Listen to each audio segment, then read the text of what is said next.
Indian news में आपका स्वागत है। शबीर खान, ये दिखाते हैं आज की इस खबर को। भिवंडी लोकसभा चुनाव 2024 के इंडिया अलायंस के उम्मीदवार सुरेश बालेमामा भिवंडी लोकसभा से उम्मीदवारी कर रहे हैं। राष्ट्रवादी कांग्रेस पार्टी शरद पवार गठ के भिवंडी शहर जिला अध्यक्ष शोएब खान गुड्डू के नेतृत्व में तैयब मस्जिद के सामने ग्राउंड में एक कार्यकर्ता मेड़ावा कार्यक्रम का आयोजन किया गया। इस कार्यक्रम में डॉक्टर जितेंद्र आहवाड, सुरेश बालेमामा, शोएब खान गुड्डू, इमरान वली, मोहम्मद खान और राष्ट्रवादी पार्टी के सभी पदाधिकारी व कार्यकर्ता और बड़ी संख्या में महिलाएं ने भाग लिया। आए हुए मेहमान जितेंद्र आहवाड और सुरेश बालेमामा का स्वागत सम्मान शोएब खान गुड्डू ने किया और राष्ट्रवादी पक्ष की निशानी जो तुतारी है उसे बजाकर भी भव्य स्वागत किया गया। और अपने वक्तव्य में बालेमामा ने जितेंद्र आहवाड ने क्या कहा, आइए दिखाते हैं इस खबर को। 10 सालों के अंदर अन्याय किया, कभी बीज के नाम पे किया, कभी 3 तलाक के नाम पे किया। धार्मिक हमें इस समाज के सौदेबाज लोगों से सावधान रहना चाहिए। इस समाज के गद्दार लोगों से सावधान रहना चाहिए। समाज के तमाम महिला, समाज के तमाम नौजवान साथियों, समाज के तमाम आबादी ज्यादा, कार्यकर्ताओं की गर्दी ज्यादा होने की वजह से आपको बैठने का इंतजाम नहीं हो।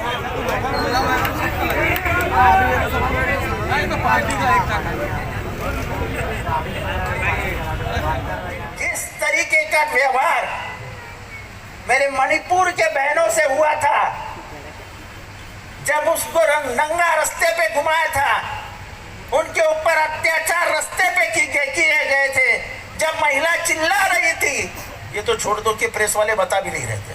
आपको नहीं बोल रहा हूं, गलत मत लेना, लेकिन बड़े बड़े प्रेस वालों गायब हो गए। ये देश इंदिरा गांधी का देश है।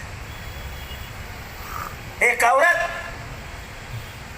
जिसने खुले सभा में अमेरिका को बोल दिया था कि किसी भी जुल्म और जबरदस्ती का सहन ना तो मैं करूंगी और न मेरे लोग करेंगे। तुमको जितनी दादागिरी करना है कर लो, हम आपके सामने नहीं झुकेंगे। ये थी इंदिरा गांधी।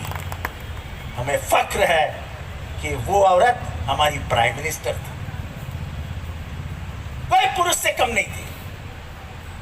कर हम बाहर देश जाते हैं तो लोग पूछते हैं मणिपुर में क्या हुआ, क्या बोले हम उनको कि हमारे बहनों को नंगा कर दिया था, क्या बोले उनको कि हमारे बहन के ऊपर बलात्कार किया गया था। क्या दुनिया वाले पूछेंगे नहीं कि तुम लोग क्या अंधे थे? मुझे ये नहीं समझ में आता आज के रोज में कि भारत के आवाम को गुस्सा आना क्यों कम हो गया है। क्या हो गए भारत के आवाम को? इतना अन्याय और अत्याचार बढ़ता हुआ देख रहा है। वो बेंगलोर में एक अकेली लड़की उतरी स्कूटर से, बिना पर्दा निशीन थी, उसके पास पहुंचे सब हमारे बजरंग दल के गुंडे। अरे साला, वो औरत को सलाम करना चाहिए, घबराई नहीं। पर ये कौन सा तरीका है कि एक लड़की चल रही है और 100 गुंडे उसके पीछे चिल्ला रहे हैं। ये हिंदू संस्कृति नहीं है, हम हिंदू ऐसे नहीं है। जितना वो हिंदू है उससे ज्यादा मैं हिंदू हूं और किसी का सर्टिफिकेट लेने के लिए मोहताज नहीं हूं।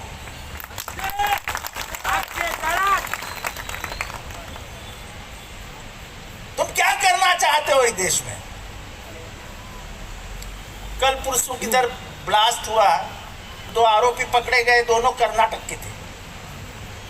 यानी बम ब्लास्ट तुम लोग करने का और आस्ते से सुई ढकेल देने की उसकी तरफ। दोनों पकड़े गए, दोनों कर्नाटक के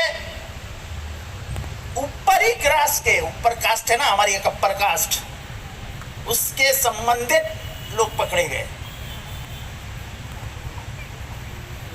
ये कैसे होता है? मोदी जी को ये टोपी पहनाएंगे। किधर कोई हमारी टोपी, ये टोपी।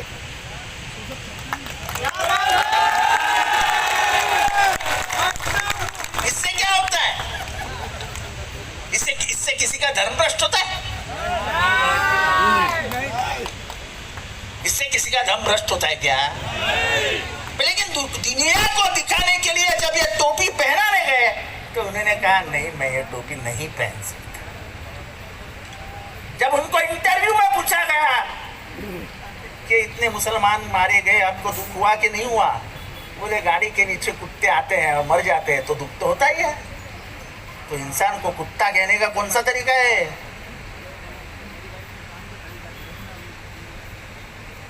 महंगाई बढ़ रही है, बेरोजगारी बढ़ रही है। आपको इलेक्टोरल बॉन्ड्स के बारे में मालूमात है कि नहीं? हाथ उठा के बताओ, इलेक्टोरल बॉन्ड्स किसको मालूम है? सच बताओ, सच सच बताओ, किसको मालूम है? देखो अनजान कितने लोग हैं। देखो कैसे लड़ोगे बीजेपी से, कैसे लड़ोगे बीजेपी से जब तुम्हें मालूम ही नहीं कि देश दुनिया का सबसे बड़ा कांड कौन सा है? तो वो इलेक्टोरल बॉन्ड्स का कांड है। कैसा कांड है?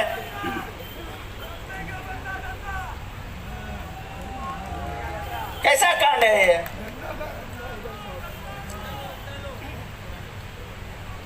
अभी ये एक बड़े कंपनी के मालिक है, इनके गले में डाल दिया फंदा। देखो ऐसा फड़फड़ाने लगे ना, फिर वो छुड़ाने के लिए थोड़ी सी सेल कर देने की। फिर वो पूछेंगे अरे छोड़ दो ना भाई, तो बोलेंगे तेरा धंधा क्या है? तो वो ये बोलेंगे मैं रास्ता बनाता हूं। तो बोलेंगे ये ले तुझे 10,000 करोड़ रुपए का रास्ता देते हैं, ये भी खुश। तो ये बोलेंगे हाँ हाँ दे दो ना साहब, मैं आपको 1,000 करोड़ रुपए आप भी दे देता हूं।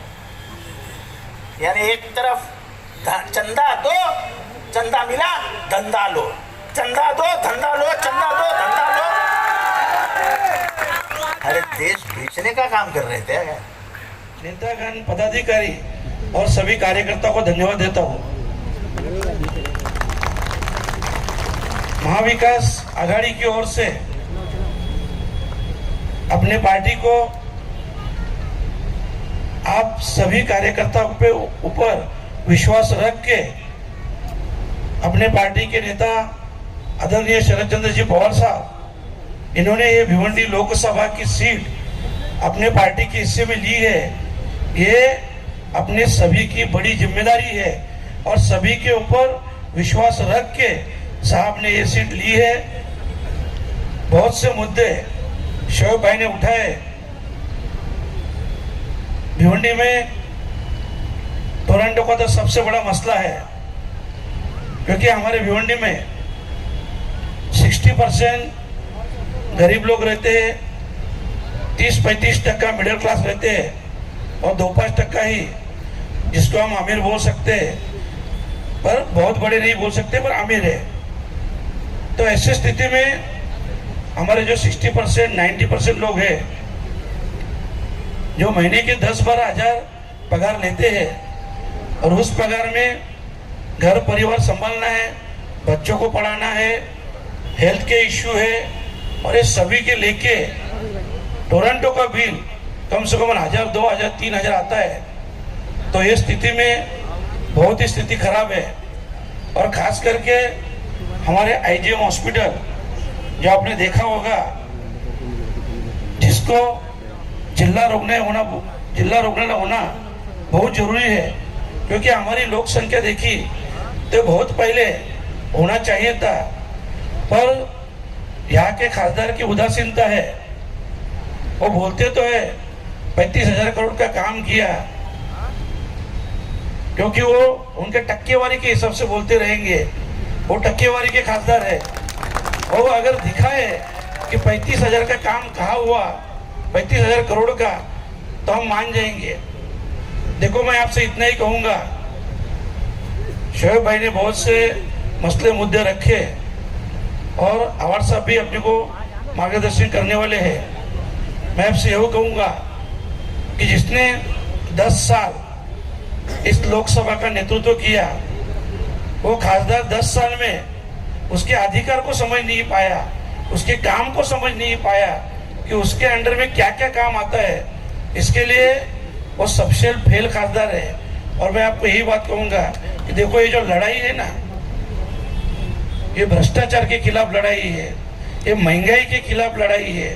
और खास करके आप देख रहे हो, अपन जब भी किसी बीजेपी के लीडर से पूछो भाई इतनी महंगाई हुई, तो वो बोलेंगे अरे 370 हटाया, अरे इतना भ्रष्टाचार हो रहा है, वो बोले अरे राम मंदिर बनाया। अरे हम लोग पूछते हैं भाई आपने क्या किया? आपने 2 करोड़ रोजगार वादा किया था, उसका क्या हुआ? सिर्फ और सिर्फ 10 साल से आज तक धर्म के नाम पे ये लोग वोट मांग रहे हैं। आज अपने सबके सामने कायदा कानून कुछ बचा है क्या? आप देख रहे हो, ईडी, सीबीआई किसी के ऊपर, मतलब ऐसा किसी को नहीं छोड़ा है। अपने आवार साहब है, उनके ऊपर तो ऐसा ऐसा केस दर्ज किया, अब हम सोच भी नहीं सकते।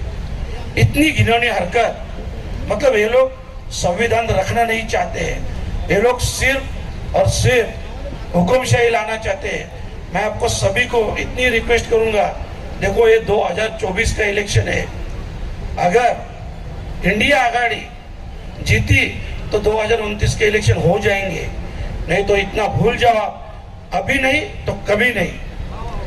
ये सबसे बड़ी बात है।